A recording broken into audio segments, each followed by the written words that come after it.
2021 was a year of great progress.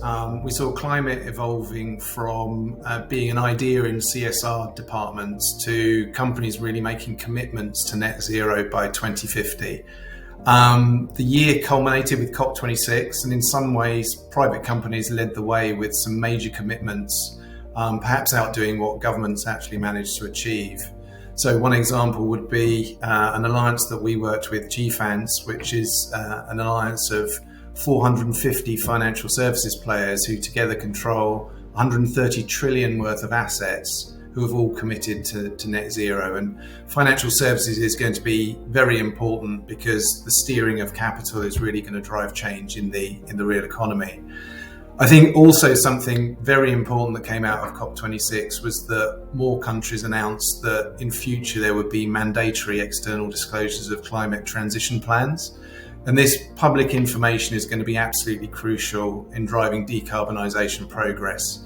It's very easy to make a commitment to say that we're going to do something, but if the information is out there in the public domain, it's really going to help call out greenwashing. It will benefit the leaders, and it will apply peer pressure to other institutions who will want to follow suit.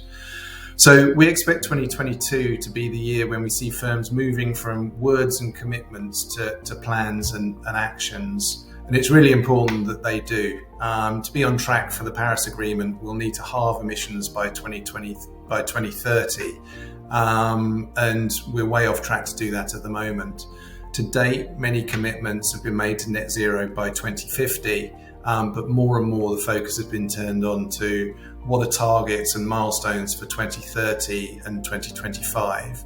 And this is making it real for today's management teams. It's not something far out in the future.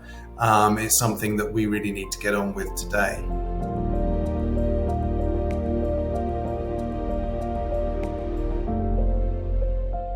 Now, what we found is that climate transition is hard. Transition hasn't happened yet. We don't know the policy environment that we're going to be in. So our clients who have made progress have been potentially turning away revenues and making actions today for what they expect the future situation to be. So it's not an easy thing to do, and certainly in today's business environment. However, it does need to be done.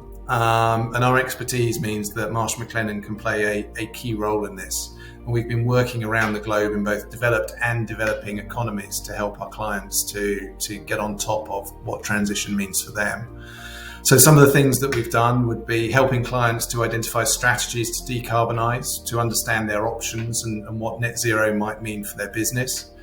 We've been helping firms to identify net zero emissions pathways and develop their transition plans against this to gradually move from today to measure their emissions and then gradually move in the future to decarbonise both their business and their entire value chain.